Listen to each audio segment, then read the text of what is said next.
મંત્રી જગદીશ વિશ્વકર્માએ ગેનીબેન ઠાકોર પર નિશાન સાધ્યું છે। વાવ, થરાદ અને સુઈ ગામની પ્રજાના હાલ બેહાલ છે।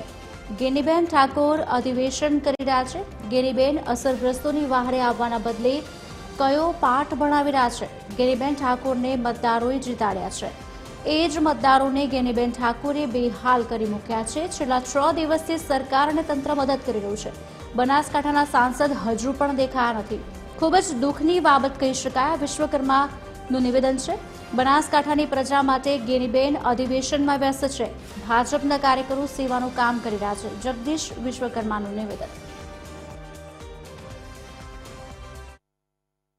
કે બનાસકાંઠા જિલ્લાના જે સાંસદ છે, જ્યારે બનાસકાંઠા પૂરગ્રસ્ત પરિસ્થિતિમાં ડૂબ્યું છે, એની જનતા ડૂબી છે।